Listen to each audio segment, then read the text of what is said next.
Number 3 वक़त्लुन नफ्सिल्लती हर्रमल्लाहु इल्ला bill, किसी बेकसूर इंसान को नाहक कत्ल कर देना, किसी बेकसूर को जान से मार डालना, ये सबसे बड़ा गुनाह, ये तीसरा सबसे बड़ा गुनाह है जो इंसान को बर्बाद कर देने वाले हैं।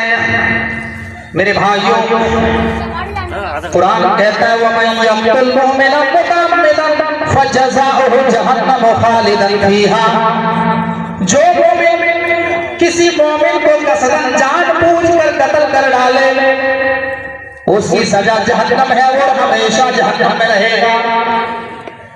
मेरे प्यारे साथियों, इस्लाम के अंदर सबसे ज्यादा लोगों की जान की हिफाजत की गई है। इस्लाम ने सबसे ज्यादा इंसानियत की हिफाजत की है।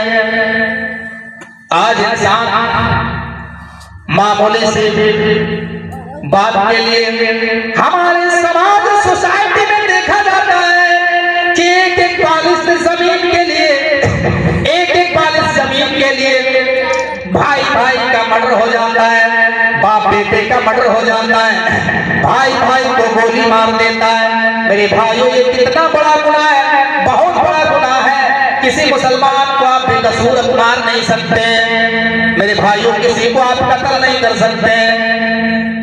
नबी ने जो हदीस में कत्ल करने की सूरत बताई है, 3 लोगों की सूरत बताई है कि 3 लोगों को आप दुनिया में कत्ल कर सकते हैं इस्लामी मुल्क में।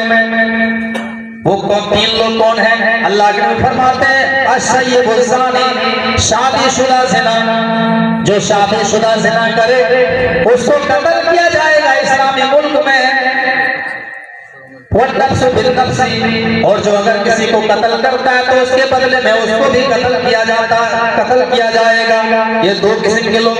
और तीसरे किस्म के लोग हो गए वो तारिकु लिदीनिही, जो इस्लाम से फिर जाता है, जो इस्लाम लाने के बाद मुर्तद हो जाता है। ये 3 लोग वाजिबुल कत्ल हैं। इसके अलावा आप किसी को कत्ल नहीं कर सकते, आप किसी को मार नहीं सकते। मेरे प्यारे साथियों, और कीजिए कुरान कितना बड़ा जुर्म कहता है। कुरान पढ़ो, सूरह माइदा के अंदर अल्लाह फरमाता है मन कतल नफ्सन बिगैरि नफ्सिन औ फसादिन फिल अर्द फकअन्नमा कतल अन्नास जमीआ। अल्लाह कहता है जिसने दुनिया के अंदर फितना फसाद फैलाने के गर्ज से, जिसने दुनिया के अंदर एक बेकसूर इंसान को मार डाला, जिसने एक मनुष्य की हत्या कर दी, जिसने बिला वजह किसी एक मनुष्य की हत्या कर दी, तो कुरान क्या कहता है? फकअन्नमा कतल अन्नास जमीआ, गोया कि उसने पूरी दुनिया के मानवता को कत्ल किया है, पूरी दुनिया के इंसान को कत्ल किया है। इतना बड़ा जुर्म करार देता है। मेरे भाइयों, आज हमें कहा जाता है कि इस्लाम जो है आतंकवाद की शिक्षा देता है, इस्लाम आतंकवादियों का मजहब है, इस्लाम प्रेरित की ये तालीम देता है। हम उन लोगों को मैसेज देना चाहते हैं सोशल मीडिया के जरिए कि दुनिया में सबसे बड़े आतंकवादी की जमात तो बोलो, आतंकवादी की जमात तो वो है जो दुनिया के अंदर, मेरे भाइयों, गाय के नाम पर, जानवर के नाम पर इंसान को जिंदा जला देते हैं, इंसान को गाड़ी समेत जिंदा जला देते हैं। उससे बड़ा आतंकवादी और उससे बड़ा दहशतगर्द दुनिया में कौन है? मेरे भाइयों, क्या इंसान का खून जानवर के खून से सस्ता है? नहीं नहीं मेरे भाइयों, इंसान के खून को सबसे ज्यादा आला मकाम हासिल है। उसके खून के आगे किसी के खून की कीमत नहीं है, चाहे जानवर हो, कोई बकरी हो। मेरे भाइयों, लेकिन आज क्या पागलपना सवार है, एक पशु को लोग मार देते हैं और उस पशु के नाम पर इंसानों को जिंदा जलाते हैं, मर्डर करते हैं, मॉब लिंचिंग करते हैं। आओ आओ मेरे भाइयों, कुरान कहता है इस पुस्तक को आप पढ़ो। कुरान सबसे बड़ा जुर्म करार देते हुए कहता है मन कतल नफ्सन बिगैरि नफ्सिन औ फसादिन फिल अर्द फकअन्नमा कतल अन्नास जमीआ, जिसने रुए जमीन के ऊपर फितना फसाद फैलाने के गर्ज से एक मनुष्य हत्या कर दी, कतल अन्नास जमीआ। इतना बड़ा गुनाह गोया कि उसने पूरी दुनिया के मानवता को कत्ल किया है। आज जानवर के नाम पर तुम लोगों को जिंदा जलाते हो, मॉब लिंचिंग करते हो और हमें कहते हो कि इस्लाम आतंकवाद का मजहब है। मेरे भाइयों आतंकवाद की डिफिनेशन हमें बताओ। सबसे ज्यादा इंसान की जान की हिफाजत अगर कोई धर्म करता है तो मजहब इस्लाम करता है। मेरे भाइयों, इस बात को आप नोट करिए। मैं टक्कर की चोट पर बोलता हूं, किसी के बाप से डरता मैं नहीं। तो तीसरा सबसे बड़ा गुनाह है किसी को नाहक कत्ल करना, जो इंसान के आखिरत को तबाह करने लगा। अल्लाह के नबी फरमाते हैं, हज़रत अब्दुल्लाह इब्न अब्बास हदीस के रावी हैं, कल क़यामत के दिन मक़तूल अपने कातिल को तलाश करके लाएगा। जितने लोगों को कत्ल किया, जिन लोगों ने जिसको कत्ल किया, वो लोग अपने अपने कातिल को तलाश करके क़यामत के दिन लाएंगे और अल्लाह के सामने पेश करेंगे और अल्लाह रब्बुल आलमीन से शिकायत करेंगे और कहेंगे, अल्लाह इनसे पूछो ये हमारा कातिल है। अल्लाह इनसे सवाल करो कि इन्होंने हमें दुनिया में क्यों कत्ल किया था। जिंदगी और मौत का मालिक तो तू है, लेकिन इन्होंने मेरी जिंदगी छीन ली। अल्लाह इन्होंने दुनिया में मुझे क्यों कत्ल किया था। आज मुझे इंसाफ चाहिए, आज मुझे बदला चाहिए। अल्लाह तबारक व तआला उनसे पूछेगा, बता रे तूने इनको क्यों कत्ल किया था, कितना बड़ा जुर्म किया था। जिंदगी और मौत के मालिक तो हम हैं, तुम कौन होते हो कत्ल करने वाले। फिर जब वो जवाब नहीं दे पाएगा तो अल्लाह उनको घसीट करके जहन्नम में रसीद करवा देगा, जहन्नम में डाल देगा। मेरे प्यारे साथियों, तो तीसरा सबसे बड़ा गुनाह ये है, अल्लाह के नबी फरमाते हैं, वक़त्लुन नफ्सिल्लती हर्रमल्लाहु इल्ला बिलहक़, किसी को नाहक कत्ल करना ये तीसरा सबसे बड़ा गुनाह है। तीसरा सबसे बड़ा गुनाह है किसी को नाहक कत्ल किया जाए। 7 चीजें बयान करनी है मुझे, एक हदीस की तशरीह पर तकरीर खत्म करेंगे इंशाअल्लाह। नंबर 4, वाकुलुर रिबा, सूद खाना, ब्याज खाना। सूद और ब्याज ये इतना बड़ा गुनाह है कि अल्लाह के नबी ने इसको 4थे नंबर पे रखा। वाकुलुर रिबा, सूद और ब्याज खाना। अल्लाह तबारक व तआला सूरह बकरा के अंदर फरमाता है, या अय्युहल्लज़ीना आमनुत्तकुल्लाह वज़रू मा बक़िया मिनर रिबा इन कुंतुम मुमिनीन फ़इन लम तफ़अलू फ़अज़नु बिहर्बिन मिनल्लाहि व रसूलिही। अल्लाह कहता है, ईमान वालों तुम अल्लाह से डरो, ईमान वालों तुम अल्लाह से डरो और जो रिबा का हिस्सा है, जो सूद का हिस्सा है, उसे छोड़ दो। इनको तुम मोमिनीन, अगर तुम अपने आप को मोमिन कहते हो तो, अपने आप को अगर मोमिन कहते हो तो सूद और ब्याज का काम छोड़ दो।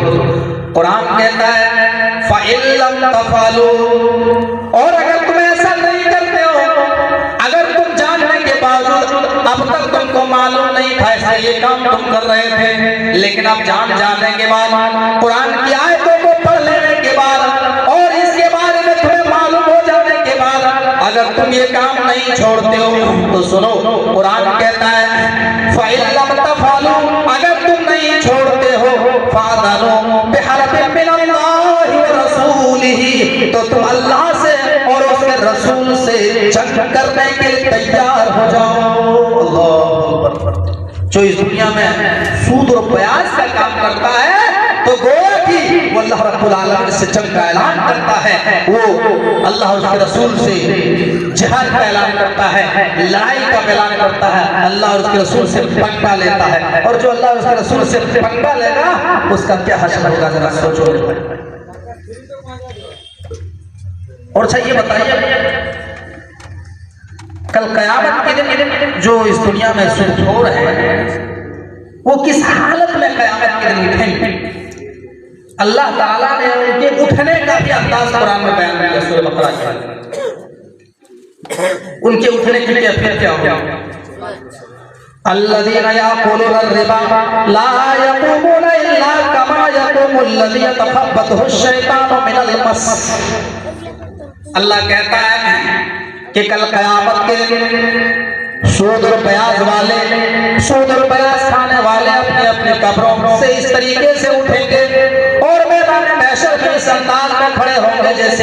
शैतान ने उसको छू करके पागल कर दिया। दुनिया के अंदर अगर शैतान किसी को छू दे, किसी को टच कर दे तो उसका दिमाग पागल हो जाता है, वो पागल की तरह करता है, उसके अकल ठिकाने में नहीं रहता है। ऐसे क़यामत के दिन मैदान महशर में जितने भी दुनिया में सुरखोर है, सारे के सारे लोग पागल होकर के उठेंगे, बावले होकर के उठेंगे। मेरे भाइयों, अल्लाह के नबी जनाब मोहम्मद रसूलुल्लाह सल्लल्लाहु अलैहि वसल्लम को जब मेराज कराई गई, अल्लाह के नबी ने जन्नत देखने के बाद जब आपने जहन्नम का दौरा किया तो जहन्नम में आपने कुछ लोगों को इस हाल में देखा कि एक बहुत बड़ा तालाब है, एक बहुत बड़ा तालाब है और उस तालाब में कुछ लोग डुबकियां लगा रहे हैं, खून पी रहे हैं, तैर रहे हैं, निकलने की कोशिश करते हैं, लेकिन फरिश्ते पत्थर लेकर के इतना जोर से मारते कि फिर बीचों बीच में चले जाते हैं। अल्लाह के नबी ने पूछा, मन हाउला या जिब्राइल, आए जिब्राइल, ये कौन लोग हैं जिनको इतनी दर्दनाक सजा दी जा रही है, जिनको इतना खतरनाक अज़ाब में गिरफ्तार किया गया है? तब जिब्राइल ने कहा, अल्लाह के नबी, ये वो लोग हैं जो दुनिया के अंदर लोगों का खून पिया करते थे, गरीबों का खून चूसा करते थे, सूद खाया करते थे, प्याज खाया करते थे, 1000 लोगों को देते थे और मजबूरी का फायदा उठाकर उनसे 1200, 1400, 1500 रुपया वसूल किया करते थे। ये वो लोग हैं, इन्होंने दुनिया में गरीबों का खून पिया है, लोगों का खून चूसा है, खून से इनको बड़ी मोहब्बत है, इसलिए खून पीने के लिए दिया जा रहा है, पियो, कितना खून पी सकते हो पियो। मेरे भाइयों, ये इतना बड़ा गुनाह है, आज हमारे मुआशरे में इसको गुनाह नहीं समझा जा रहा है। अल्लाह के नबी फरमाते हैं, लान रसूलुल्लाह सल्लल्लाहु अलैहि वसल्लम आकिल रिबा व मुकिलहु, कि सूद खाने वाले पर, खिलाने वाले पर, उसके लिखने वाले पर, उसके गवाहों पर अल्लाह की लानत हो। और ये सब गुनाह में बराबर है। इसलिए उलमा कहते हैं, जमहूर उलमा का ये कौल है कि मुसलमान के लिए जायज नहीं है कि वो बैंक में नौकरी करे, बैंक में काम करे, क्योंकि बैंक में तो सारा काम वही होता है, सूद को गिना जाता है, सूद लिखा जाता है, सूद जो है सूद के बारे में गवाह दिया जाता है, सब सूद ही का काम होता है बैंक में। इसलिए उलमा कहते हैं कि गुरेज करना चाहिए, बचना चाहिए बैंक में नौकरी करने से। ये हम नहीं कह रहे, ये जमहूर उलमा का कौल है, हम यहाँ कोई फतवा देने नहीं आए। ये जमहूर उलमा कहते हैं कि मुसलमानों को जो है बैंक में नौकरी नहीं करनी चाहिए, क्योंकि वहाँ ज्यादातर सूद का ही काम होता है, 100% सूद का काम होता है। तो चौथा सबसे बड़ा गुनाह यह है वाकुल रिबा, सूद खाना। नंबर 5, वाकुल माल यतीम, यतीम का माल नाहक तरीके से न खाओ। जी हाँ साहब, यतीम किसको कहा जाता है? दुनिया के अंदर यतीम कौन है? जो बच्चा छोटा है और उसके सर से बाप का साया उड़ जाए, उसके सर से बाप का साया उड़ जाए, बच्चा यतीम हो जाए, तो उसके मकान में कब्जा कर लेना, उसकी दुकान में कब्जा कर लेना, उसकी जमीन और जायदाद में कब्जा कर लेना, ये बहुत बड़ा गुनाह, ये बहुत बड़ा गुनाह है, ये 5वां सबसे बड़ा गुनाह है। इसलिए अल्लाह तबारक व तआला कुरान में फरमाता है, इन्नल लज़ीना याकुलूना अमवालल यतामा ज़ुल्मन इन्नमा याकुलूना फी बुतूनिहिम नारा व सयस्लौना सईरा। अल्लाह कहता है, क्या है मेरे बंदो, जो दुनिया में यतीमों का माल नाहक तरीके से खाते हैं, इन्नल लज़ीना याकुलूना अमवालल यतामा ज़ुल्मन इन्नमा याकुलूना फी बुतूनिहिम नारा व सयस्लौना सईरा। जो लोग दुनिया में यतीमों का माल नाहक तरीके से खाते हैं, तो गोया कि वो अपने पेटों में जहन्नम की आग को भर रहे हैं, जहन्नम की आग भर रहे हैं। इतना बड़ा गुनाह है। मेरे भाइयों, गौर कीजिए, अल्लाह के नबी जनाब मोहम्मद रसूलुल्लाह सल्लल्लाहु अलैहि वसल्लम को जब मेराज कराई गई, जन्नत दिखाई गई, जन्नत को देखने के बाद जब आपने आपने जहन्नम का मुआयना किया तो जहन्नम में आपने कुछ लोगों को इस हाल में देखा कि कुछ लोगों के होंठ इतने बड़े बड़े, इतने मोटे मोटे, जैसे दुनिया के अंदर ऊंट के होंठ होते हो। अल्लाह के नबी ने पूछा, जिब्राइल ये कौन लोग हैं जिनके होंठ इतने बड़े बड़े हैं जैसे दुनिया के अंदर ऊंट के होंठ होते हैं? तब जिब्राइल ने कहा, आय अल्लाह के नबी, ये वो लोग हैं जो दुनिया के अंदर यतीमों का माल खाया करते थे, यतीमों का माल हड़प लिया करते थे। ये वो लोग हैं जो दुनिया के अंदर यतीमों का माल खा लिया करते थे। इसलिए कुरान कहता है, वला तक़रबू माल अल यतीम, ऐ लोगों तुम यतीम के माल के करीब से मत जाओ। बहुत बड़ा गुनाह है यतीमों का माल नाहक तरीके से खाना। ये पांचवा सबसे बड़ा गुनाह है जो इंसान के आखिरत को बर्बाद कर देने वाले हैं, जो इंसान के आखिरत को तबाह कर देने वाले हैं। आज हमारा क्या रुझान है मेरे भाइयों, और कीजिए। आज हम यतीमों के नाम पर माल लाते हैं और पूरा हाथ पड़ जाते हैं। यतीमों के नाम पे घोटाला किया जा रहा है समाज के अंदर, यतीमों के नाम पे फ्रॉड किया जा रहा है। इतना याद रखना, कल क़यामत में अल्लाह रब्बुल आलमीन के सामने जवाब देना पड़ेगा कि तुमने उनके नाम पे पैसा लिया, उसको कहां पे लगाया, सही जगह पे इस्तेमाल किया नहीं किया, सही रास्ते में लगाया नहीं लगाया। अल्लाह पूछेगा, क़यामत के दिन हिसाब देना पड़ेगा। पांचवा सबसे बड़ा गुनाह क्या है? वो अक्लु माल यतीम, यतीम का माल नाहक तरीके से खाना, ये पांचवा सबसे बड़ा गुनाह है। नंबर 6 अल्लाह के नबी फरमाते हैं, वतवल्ली यौम अस्सफ़ी। छठा सबसे बड़ा गुनाह ये है,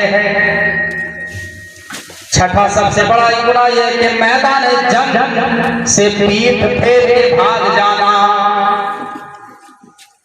मैदान जंग में पीठ फेर के भाग जाना, ये छठा सबसे बड़ा गुनाह। और इस हदीस में और इस छठी चीज में अल्हम्दुलिल्लाह झारखंड बिहार के लोग बहुत माहिर हैं। कहीं पे ये नौबत पैदा हो जाती है तो जान देना गवारा कर लेगा, लेकिन पीछे हटने वाले नहीं हैं।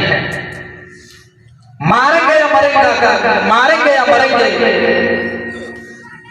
ये शर्त लगा देते, लेकिन पीछे हटने वाले नहीं हैं। ये चीज है, लेकिन काश ये जंग इस्लामी जंग होती, मस्जिद की हिमायत में ये लड़ाई होती, माँ बहन बेटियों की इज्जत और आबरू की हिफाजत करने के लिए जंग होती, तो बड़ा ही इसका ऊंचा मर्तबा होगा, उसका मकाम है। अल्लाह के नबी फरमाते हैं, वतवल्ली यौम अस्सफ़ी। छठा सबसे बड़ा गुनाह यह है कि मैदान जंग से पीठ फेर के भाग जाना। अल्लाह के नबी फरमाते हैं, ऐ मोमिनो, जब कभी मैदान जंग में तुम्हारा सामना दुश्मनों से हो जाए, जब दुश्मनों से जंग छिड़ जाए तो मैदान नहीं छोड़ना है, चाहे हालात जितना भी बिगड़ जाए, चाहे हालात जितना भी खराब हो जाए, मैदान नहीं छोड़ना है। मेरे भाइयों गौर कीजिए, एक मोमिन बुज़दिल नहीं होता है, मोमिन बहादुर होता है, मोमिन बुज़दिल नहीं होता है, मोमिन डरपोक नहीं होता है। अगर मोमिन बुज़दिल होता, अगर मोमिन डरपोक होता तो मेरे भाइयों इस्लाम की दौलत हम तक नहीं पहुंचती जो पहुंची है, इस्लाम हम तक नहीं पहुंचता जो हम तक पहुंचा है। मेरे भाइयों गौर कीजिए, जब इस्लाम की पहली लड़ाई होती है, जब इस्लाम का पहला युद्ध होता है, इस्लाम की पहली जंग होती है तारीख में, और पूरी दुनिया जिसको जंगे बदर के नाम से जानती है, जंगे बदर का जब मार्का पेश होता है, जंगे बदर का जब मार्का सन 2 हिजरी में जब पेश आता है, मेरे भाइयों उस तारीख को आप पढ़िए, सीरत की किताबों को आप पढ़िए, अतरीकुल मखदूम का मुताला कीजिए, ज़ातुल माद इब्न क़य्यिम पढ़िए, रहमतुल लिल आलमीन सलमान मंसूरपुरी की, मेरे भाइयों दीगर सीरत की किताबों को आप उठाएं। अल्लाह के नबी सल्लल्लाहु अलैहि वसल्लम के साथ में 313 मुसलमान हैं, 313 की तादाद है, और मुशरिकीन की तादाद 1000 के लगभग में, और मुशरिकीन के पास तीर है, तलवार है, ढाल है, नेज़ा है, खाने पीने का सामान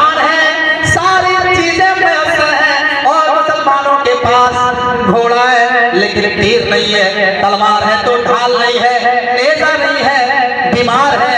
मेरे भाइयों गौर कीजिए, किसी के पास तीर है तो तलवार नहीं, ढाल है तो नेजा नहीं, और तादाद भी कलील में 313 की तादाद में है।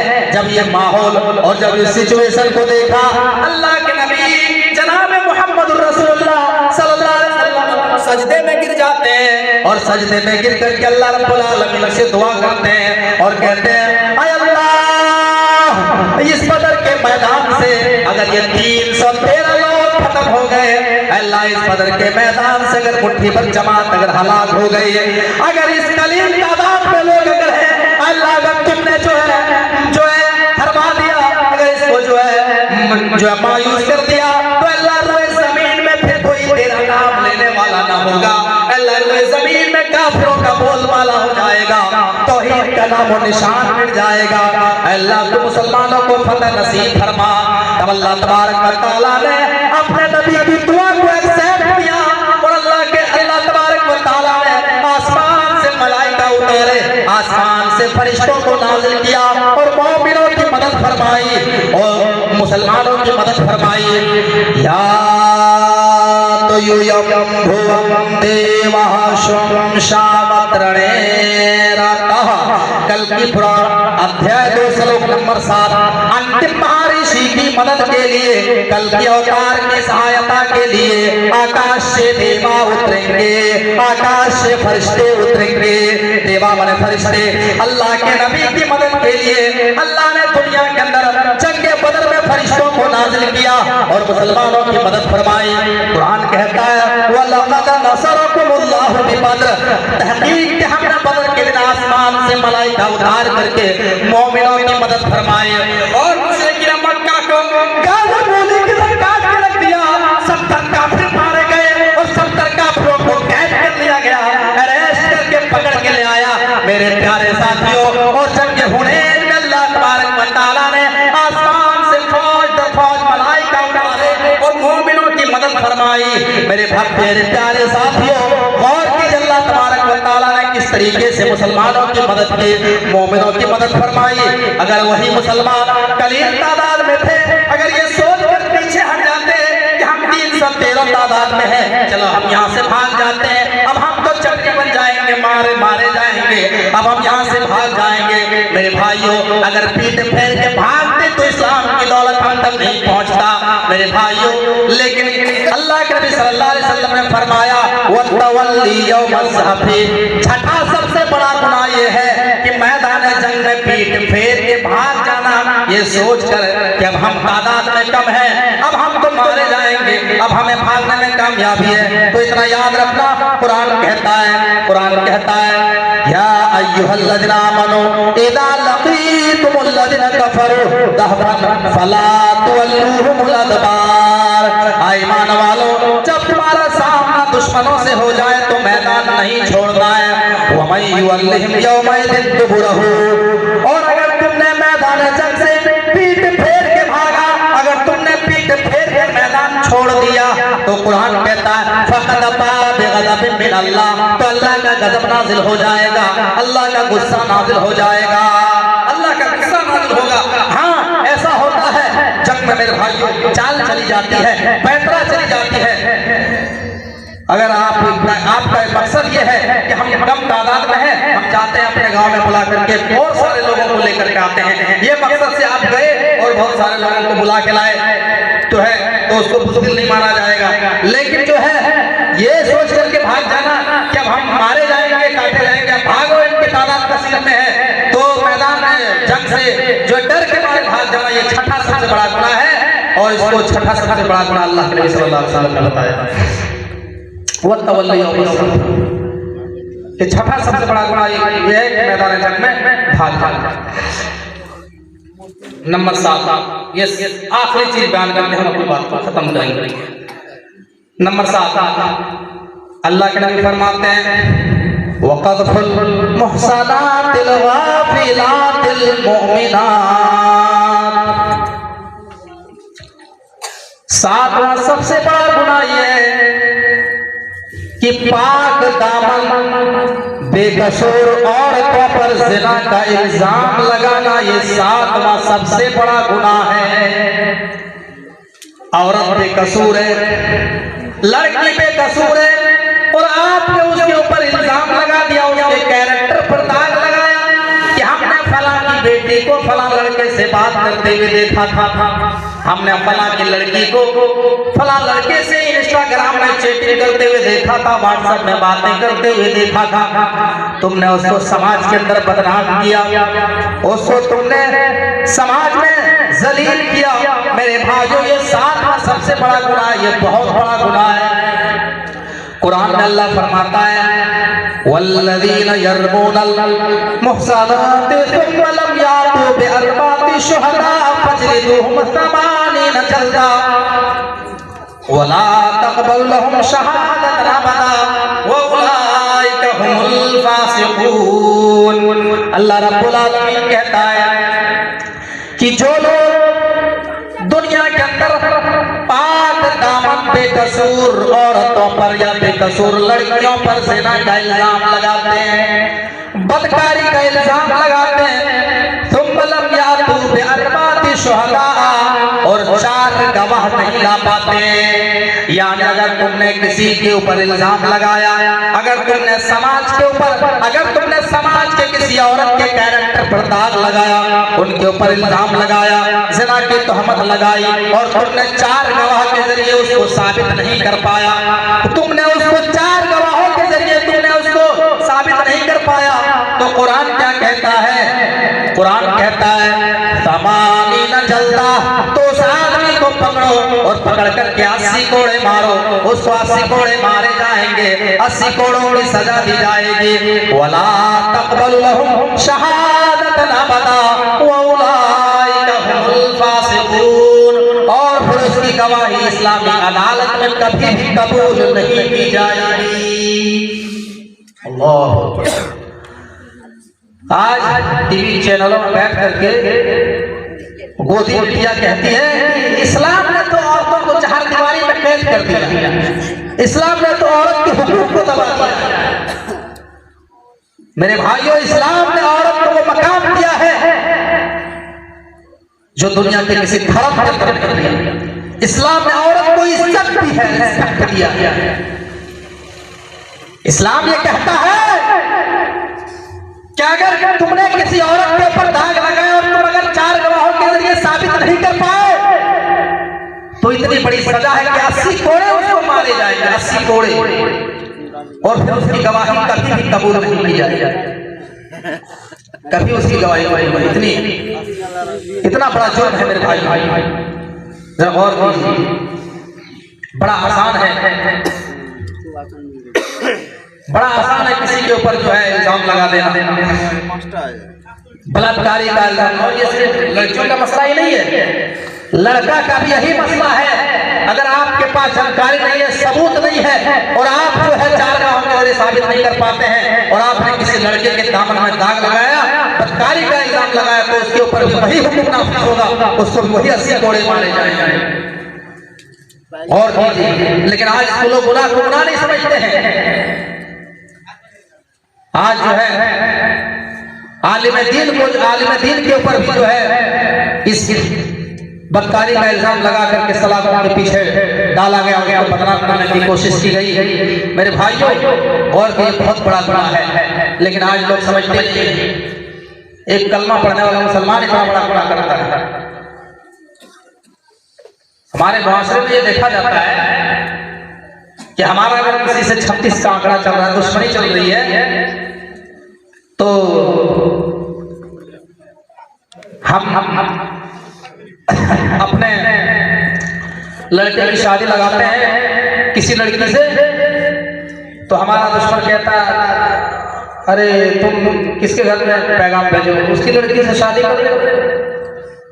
अरे भाई, उसकी लड़की तो बहुत खराब है, उसकी लड़की का बैकग्राउंड आपको मालूम नहीं है, उसकी सेटिंग कई जगह से चल रही है, उसके बारे में हम जानते हैं। रात भर बातें करती है, रात भर वो चैटिंग करती है, और अपनी तरफ से 336 बातें लगा करके, बना करके, बढ़ा चढ़ा करके, इस तरीके से नमक मिर्च लगा करके जो है रिश्ता काटने की कोशिश करते हैं और काट। मेरे भाइयों, और ये बहुत बड़ा गुनाह है, ये 7वां सबसे बड़ा गुनाह जो इंसान को हलाक कर देने वाला है। और इस इल्जाम से नबी नहीं बच पाए मेरे भाइयों। हजरत यूसुफ अलैहिस्सलाम को बदकारी के इल्जाम में 12 से 13 साल तक जेल की सलाखों में रखा गया।